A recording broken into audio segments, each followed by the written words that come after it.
So you cannot have a policy towards Pakistan that shifts with every geopolitical wind. You must have a policy towards Pakistan that says, hey, where do we want Pakistan to be 20 years from now? And how do we get there? So there are obvious things. Number one, education. Can you imagine what Pakistan would have been like if 50 years ago, Pakistan too has set up its IITs? Till today, there are none. Instead, money is going into madrasas, and no money is going into modern schools. Now, if you don't change that, and by the way, I've documented this in my previous book, Beyond the Age of Innocence, you set the country in a wrong direction. Two, in terms of economic engagement, if you look at the story of East Asia, and you look at how societies have been transformed through modernization and growth, if you want to do something really bold, okay, and I'll give you an example of what China has done. China realizes that 10, 20 years down the road, there may be an American containment policy against China. So you know what China did? It launched a preemptive strike against an American containment policy. You know how they did that? Out of the blue, to everybody's surprise, to the surprise of the Japanese, to the surprise of Americans, China proposed a free trade agreement with ASEAN countries. Not only did it propose a free trade agreement with the ASEAN countries, it negotiated, concluded it in record time, and it gave a unilateral early harvest. It said, I will pay a short-term economic price for a long-term strategic goal. That's long-term strategic thinking of the first kind. Now, has anybody ever proposed an FTA with Pakistan? This is a completely out-of-the-box idea. It seems completely impossible. But imagine a world where you have FTAs crossing these dangerous borders. That's how you build long-term stability and change. Because you have to create, at the end of the day, stakeholders in Pakistan itself who want to fight the terrorists because they have as much to lose if they lose the battle. And having, by the way, been in Pakistan just 2 years, last year, I actually went to see the house in Hyderabad where my mother grew up in. And the Pakistani government arranged for me to see it so I could reconnect back with my past in Pakistan. And when I went down there, I said, hey, these people are like me. My life has been changed. When I was 6 years old, technically when I went to school, I was put in a weighing machine. They said, hey, you are undernourished.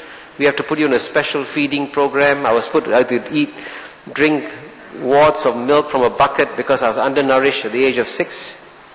But in my lifetime, I've seen this remarkable transformation of East Asia. And I go back to Pakistan and I say, why can't it happen there? The people are just like me. It can.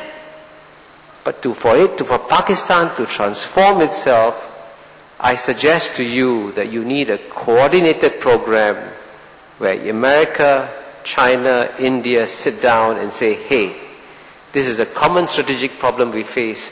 Let us figure out a 20-year solution for Pakistan and work towards that. And that, I think, is the answer.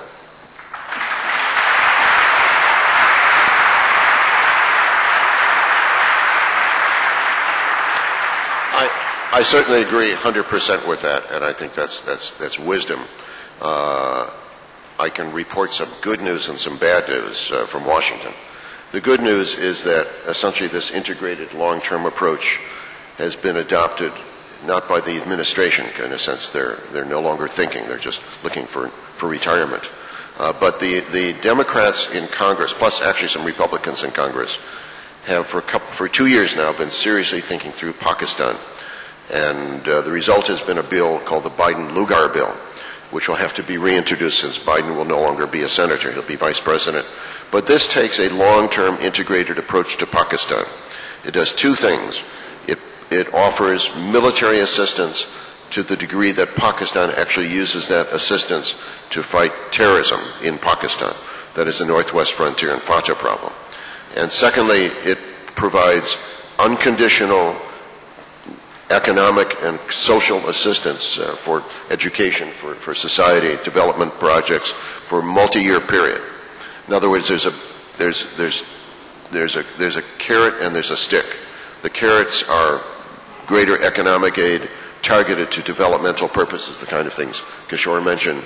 And the stick is, in a sense, if you don't use your military to prepare for the war you're fighting in the Northwest Frontier province against radical Islamist extremists, you're not going to get anything from us.